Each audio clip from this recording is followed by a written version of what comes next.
Morning বন্ধুরা, আশা করি সবাই ভালো আছো, সুস্থ আছো। ডায়ালিসিস পেশেন্টের কমন প্রবলেম একটা সবার থেকে থাকে কম বেশি, সেটা নিয়ে আজকে বলবো যে ব্লাড কমে যাওয়া। অনেকের অনেকটা ব্লাড চড়াতে হয়, অনেককে মানে এমন এমন আমি দেখেছি প্রত্যেক ডায়ালিসিসে 1 ইউনিট করে ব্লাড দিতে হতো।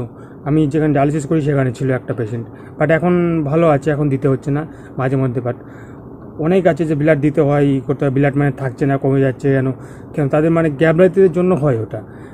অনেকে আছে যে ব্লাড বাড়ানোর যে ইঞ্জেকশনটা আছে, ইঞ্জেকশনটা ইউজ করে না। কিন্তু আমি আজ 3 বছর ধরে ডায়ালিসিস করছি, বলতে হয় না ভগবান করে যে আমাকে একটাও ব্লাড নিতে হয়নি। আমার রিপোর্ট কী ছিল দেখলে তোমরা তো অবাক খেয়ে যাবে। আমার রিপোর্ট ছিল, তোমার দেখাচ্ছি তোমাদের। এই দেখতে পাচ্ছ, আমার যখন কলকাতায় যখন ভর্তি ছিলাম, আমি যে দুর্গাপূজার সময় যে অসুখ হয়েছিল, তারপর আমার অনেকটা ব্লাড কমে গেছিলো, 6 চলে আসছিলো। দেখো ব্লাডটা, হিমোগ্লোবিন কত ছিল আমার, দেখতে পাচ্ছ? তো কলকাতায় কত তারিখে, এটা নভেম্বরে, 11 নভেম্বরের দিকে, তো 23-6 ছিল। তারপরেও 5.8 হয়ে গেছিলো, কিন্তু ওই সিডি বোর্ডটা এখন কোথায় আছে? এখানে করেছিলাম আমি, এখানে বাড়িতে এসে করেছিলাম, 5.8 নেমে চলে আসছিলো।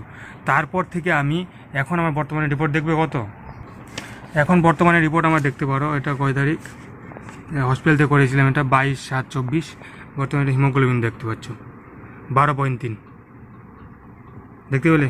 হিমোগ্লোবিন 12.3, এটা রিসেন্টলি। বাট সেটা একবারে তো পারিনি, বাট এখন আমার কন্টিনিউ অনেক দিন থেকে এরকমই আছে। আমি এখন ইঞ্জেকশনটাও নিচ্ছি না, 10,000 যে ইঞ্জেকশনটাও নিচ্ছি না। আমার রিপোর্ট এরকম আছে এখন, রিসেন্টলি রিপোর্ট। বাট আগের রিপোর্ট দেখো কেমন ছিল, সবাই ধীরে ধীরে কম ছিল, আরও ছিল, তোমার কি বলে, দেখতে পাবে। এটা তো না, ওখানে রিপোর্ট ছিল, আরও রিপোর্ট ফাইলগুলো বের করতে হবে আরও। এখানে ছিল দেখো, 6.22 থেকে কমে ছিল 6 চলে আসছিলো, ধীরে ধীরে কমতে ছিল ওখান থেকে প্রথমের দিকে, এতটাই ছিল। বাট এখন বর্তমানে দেখতে পাচ্ছ 12.2 এরকম। দেখতে পেলে তোমরা কীভাবে আমার ব্লাডটা কীভাবে বেড়েছে। এখন কন্টিনিউ আমার এরকমই আছে, 12-11, এর আগে একবার ছিল 11, তারপর আবার 12।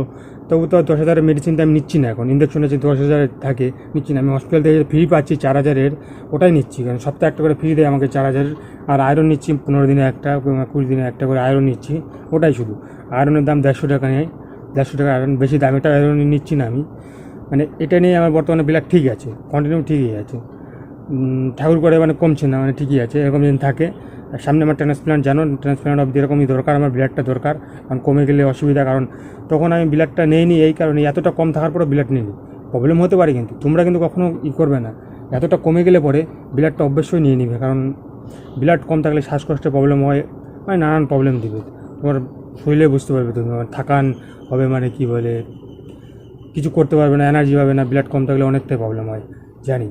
বাট আমি কষ্ট করে নিয়েছি, কারণ আমার ট্রান্সপ্লান্ট হবে, সব রিপোর্ট হয়ে গেছিলো, তার জন্যই একমাত্র ব্লাডটা আমি নিয়ে নিই, এছাড়া আমি ব্লাড নিয়ে নিতাম, এত কমে আমাকে ডায়ালিসিস করতে দিত না। তারপরে ধীরে ধীরে ওইভাবে ইঞ্জেকশন, আমি তখন কী করতাম, প্রত্যেক ডায়ালিসিসের ইঞ্জেকশন নিতাম, 10,000-এর ইঞ্জেকশনটা প্রত্যেক ডায়ালিসিসে নিতাম। তখন ফ্রিটা আমি নিতাম না, ফ্রিটা আমার বন্ধ ছিল, কারণ 4,000টা নিতাম না, 10,000 নিতাম, প্রত্যেক ডায়ালিসিসে 10,000, সপ্তাহে 2টা করে 10,000-এর নিতাম, আর সপ্তাহে একটা করে আয়রন নিতাম। ওইভাবে ধীরে ধীরে করতে করতে নেওয়ার পরে 1 মাস নেওয়ার পরে ব্লাডটা আমার বাড়ছে, 7 আসলো, তারপর ধীরে ধীরে 8, 9, এভাবে ধীরে ধীরে ধীরে ধীরে তারপরে বাড়তে থাকলো। তারপরে এখন 10-এর উপরে যখন চলে গেছে, 11, 12, তখন 10,000টা এখন বন্ধ আছে। 3 থেকে 4 মাস থেকে আমার 10,000-টা বন্ধ আছে। 3-4 মাস হলো 10,000 ইঞ্জেকশনটা আমি নিচ্ছি না। সেদিন দেখতে পেলা তোমরা, নিলাম আমি, কারণ ভাবলাম কমে গেছে নাকি ব্লাডটা, অনেকদিন তো নেওয়া হচ্ছে না, তাই নিয়ে গেছিলাম, তাই নিয়ে নিলাম, কী করবো। বাট 4,000-টা নিচ্ছি আমি, আর আয়রনটা নিচ্ছি, আর এমনি কোনো নিচ্ছি না, এভাবেই চলছে। আর তোমাদের বাড়ানোর জন্য তোমার আমি কোন 10,000-টা নিচ্ছি সেটা তোমাদের আমি দিয়ে দেবো, স্ক্রিনে দেখতে পাচ্ছ যে আমি এই ইঞ্জেকশনটা নেই। এখন তোমার যেটা শ্যুট করবে সেটাই নেবে, আদার্স নেবে না। অনেক আছে না, ইপোফিট আছে, অনেক রকম ব্র্যান্ডে আছে। এখন তোমার কোনটা শ্যুট করবে, অনেকের অনেকটা শ্যুট করে না, অনেকের এই ইঞ্জেকশন শ্যুট করে, অনেকে এই ইঞ্জেকশন শ্যুট করে না, সেরকম আছে না ব্যাপারটা। সেটা দেখবে তোমার কোনটায় ব্লাডটা থাকছে বা বাড়ছে, সেটা ইউজ করবে। আর একটু প্রোটিন তো খেতেই হবে, প্রোটিন না খেলে হবে না। তুমি যদি কিডনি বাড়ানোর ভয়ে যদি একবারে প্রোটিন খাও না, কোনো কিছু খাও না, তাহলে তো তোমার ব্লাড বাড়বে না। শিঙ্গি মাছ টাছ আছে, ওগুলো খাবে, ওগুলোকে। তো আমি তখন দেখতে পাচ্ছি, আমার বাড়িতে শিঙ্গি মাছ ছিল, কিন্তু নিয়ে আসতাম 1/2 কিলো করে, নিয়ে এসে একটা ডেস্কির মধ্যে রেখে দিতাম, জল দিয়ে জিয়ে থাকতো, প্রতিদিন 1-2টা করে রান্না করে করে খাওয়া হতো। এভাবে খাওয়া শিঙ্গি মাছ খেলে ব্লাডটা বাড়ে, কিন্তু অনেকটা সুবিধা করে, শুনেছি যেটা। ওইসব মাছ খাওয়াতে অনেকটা উপকার রোগীদের জন্য, ওইসব মাছ। তো ওগুলো মাছ টাছ খাবে, একটু ভিটামিন খাবে, তাহলে ব্লাডটা ঠিক থাকবে। শুধু কিছু না খেলে তো আর ব্লাড ঠিক থাকবে না, ভিটামিনও দরকার, ইঞ্জেকশন দরকার, এরকম কমে গেলে। আর যদি বেশি কমে যায় অবশ্যই ব্লাড নিবে, কোনো ই নেই, কারণ আমার ট্রান্সপ্লান্ট হবে, তার জন্য আমার রিপোর্ট নষ্ট হয়ে যাবে, আবার নতুন করে এত টাকা খরচা করেছি আবার করতে হবে, তার জন্য আমি ব্লাডটা নিইনি। আর তোমরা কিন্তু এই ভুল করবে না কখনো, যে ব্লাড বাড়বে সেই আশায় না, কমে গেলে অবশ্যই ব্লাড নিবে। তো অবশ্যই যদি কারো ব্লাড যদি তারপর ইঞ্জেকশন নেওয়ার পর যদি না বাড়ছে, আমার ওখানে ছিল যে আমি ব্লাড করলাম না, প্রত্যেক ডায়ালিসিসে ব্লাড দিতে হতো, এরকম আমি যখন ছিলাম তখন দেখলাম কোনো ইঞ্জেকশনে কাজ হতো না। বাট ও ট্যাবলেট খায় একটা, মানে ইঞ্জেকশন বাড়ানোর জন্য, মানে রক্ত বাড়ানোর জন্য ট্যাবলেট আছে, ডাক্তারের সাথে কথা বলবে, ট্যাবলেট পাওয়া যায়, ট্যাবলেট খাবে, ইঞ্জেকশনে কাজ না হলে ট্যাবলেট হবে।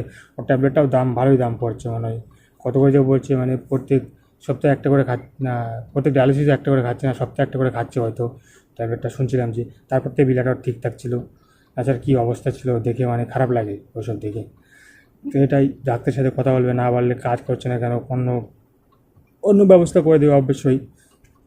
তো চিন্তার কোনো কারণ নেই, ঘাবড়ানোর কোনো কারণ নেই, ঘাবড়াবে না, চিন্তা করবে না, চিন্তা করলে যত প্রবলেম। চাই সবাই ভালো থাকো, সুখে থাকো, এটাই, মানে টেনশন ফ্রিতে থাকো। আর পারলে ট্রান্সপ্ল্যান্টের দিকে যাও, এটাই সবথেকে বেস্ট অপশন। তোমরা জানো সবাই, আমি যাচ্ছি সামনে, আজকে হয়তো বাবাকে পাঠাবো কলকাতায় হসপিটালে, দেখি ডেটটা পাই নাকি, ডেটটা কবে পাই তোমরা জানতে পারবে। তো আমার পাশে থাকো। ওকে, থ্যাংক ইউ, দেখা হচ্ছে পরের ভিডিওতে। এটাই বিষয় যে ব্লাড বাড়ানোর জন্য ভয় পাওয়ার কোনো কারণ নেই, ঠিক বেড়ে যাবে ব্লাড। বাই, দেখা হচ্ছে পরে।